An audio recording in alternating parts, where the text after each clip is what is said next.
I just finished watching season 2 of Netflix House of Cards, and I saw some parallels, some correlations between what was happening in this series and the Obama administration.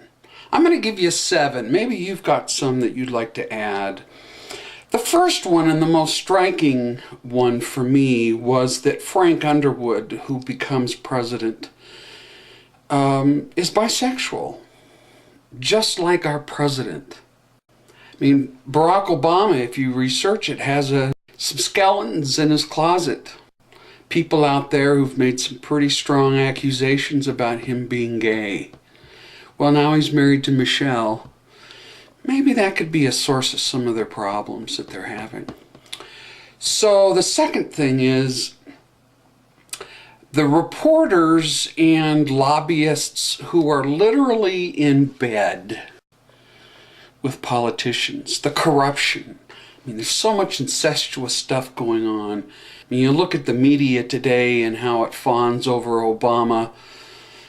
There is no honest reporting anymore. Number 3, the amount of lying, like it was just commonplace.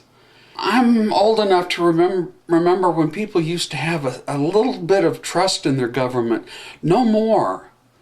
The lying is just so blatant. Lie, lie, lie. It's the way of DC and the secret deals and everybody lying to protect the president and Benghazi and Eric Holder and the NSA and the spying and oh my gosh. There's more fantasy coming out of DC than there is Hollywood. Number 4 is all the cyber stuff going on. I mean, I'm telling you, it is the biggest threat of our future. It's the big brother. It's the mark of the beast.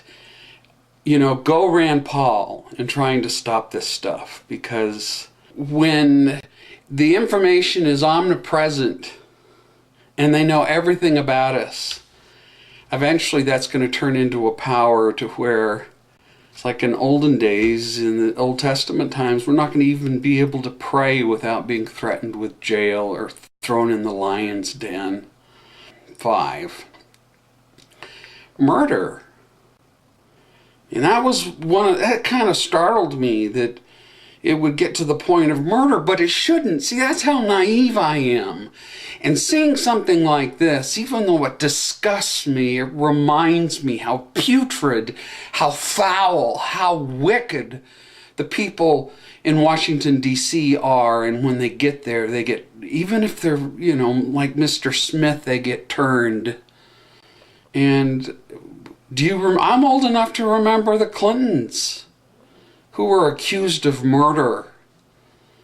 And I have no doubt, but there are things that atrocious that have happened. I mean, look at Obama droning people, and the media doesn't even seem to care. Well, I guess that's because they're in bed having sex with a reporter somewhere. 6th, I have to say that modern politics makes me physically ill, sick to my stomach.